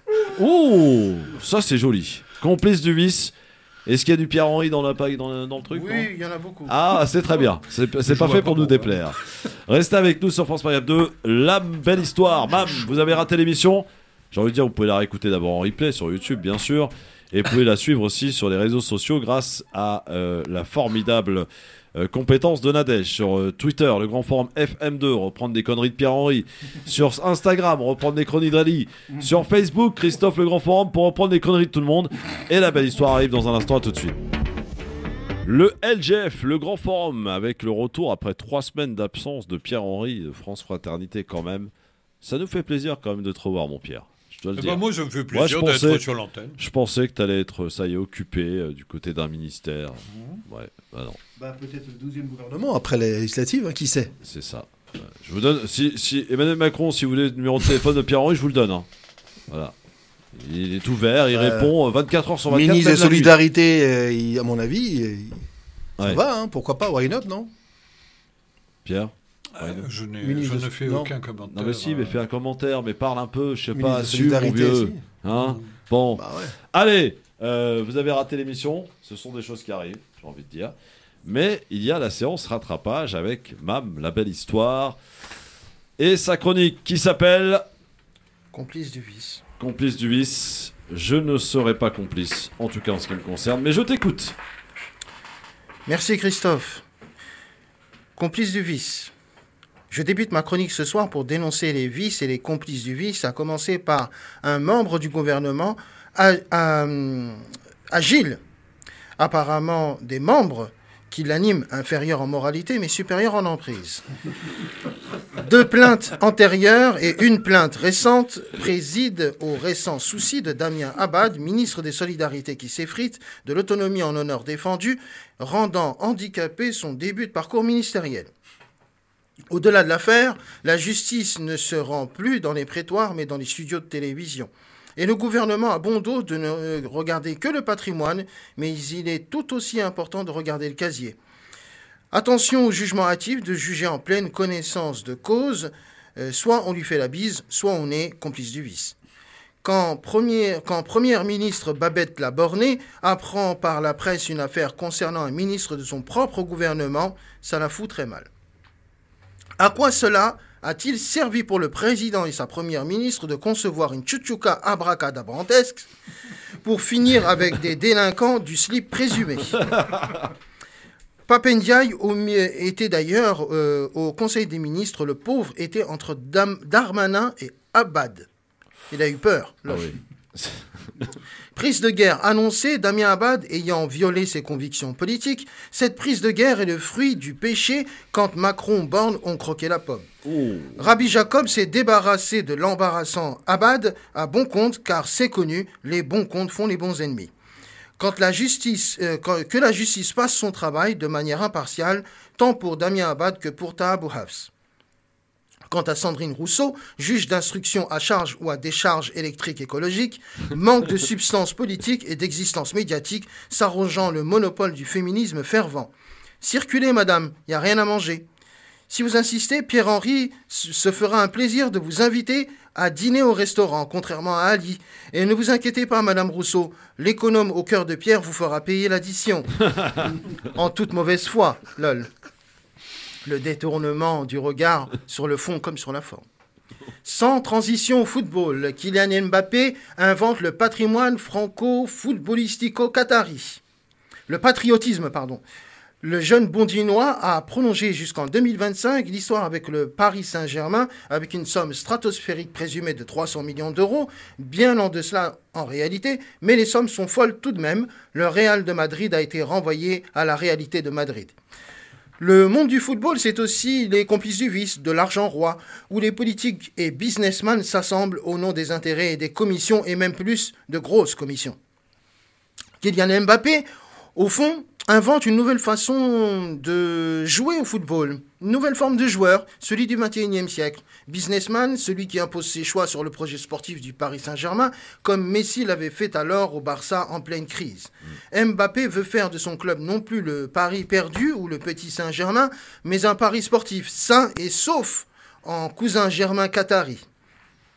Après avoir remporté plusieurs années la Ligue des Lampions, il est temps de signer une nouvelle page l'an prochain avec en accompagnement les Marseillais et son entraîneur Sampaoli, mais sans doute aussi sympa sur le terrain. En parlant de football, M. Pierre-Henri va créer une succursale de France Fraternité en Algérie. Algérie Fraternité aura comme principal objectif de restaurer, à défaut de restaurer Ali Lol, l'honneur footballistique de l'Algérie en demandant la réhabilitation de la rencontre Algérie-Cameroun. Une rencontre de mauvaise foi comme Pierre-Henri. Place à la politique avec la participation d'Ali Djouara, candidat aux élections législatives de la 4e circonscription de Seine-Saint-Denis. Un rappel profitant nullement à la mauvaise foi de Pierre qui prédisait la défaite au premier tour de M. Djouara aux élections départementales. Nous ne comptons pas en France Fraternité pour soutenir Pierre-Henry souhaitant racheter le PMU. Lol. Ali Djouara, né il y a 35 ans à La Courneuve, repart aux législatives pour incarner la voix des quartiers populaires, de ceux qui y vivent, car ils y vivent eux-mêmes, connectés aux problèmes du quotidien et surtout de réfléchir à les résoudre. Stein, La Courneuve, Dugny et le Blanc-Ménil seront les terrains de jeu de pratiquement 12 candidatures de droite, de gauche et des sans étiquette. Ali Djouara n'est pas dupe et ne laissera pas baisser sa jupe pour la nupe.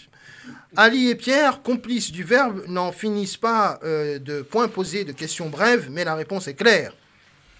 Ali compte sur Mohamed en spirit, mais aussi sur le peuple pour porter haut les couleurs d'une république juste. Le bookmaker Pierre-Henry prépare la défaite à 24 contre 1. Mauvaise foi incarnée. Sans transition aucune, la foi d'Emmanuel Macron est inébranlable quant à elle. Quand il s'adresse au Conseil des ministres, il dresse un tableau de l'action à conduire avec un cap, le changement dans la continuité.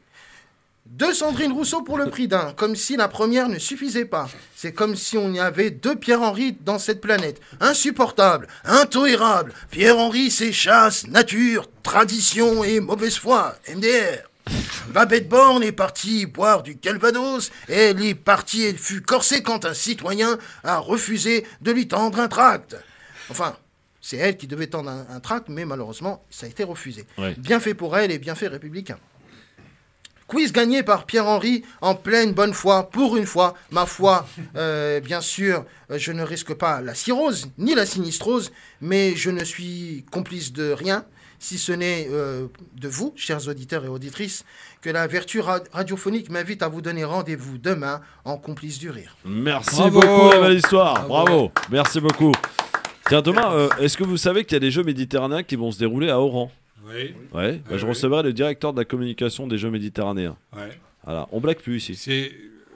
C'est dommage d'ailleurs que ces jeux ne soient pas plus mis en exergue. Ils existent depuis longtemps.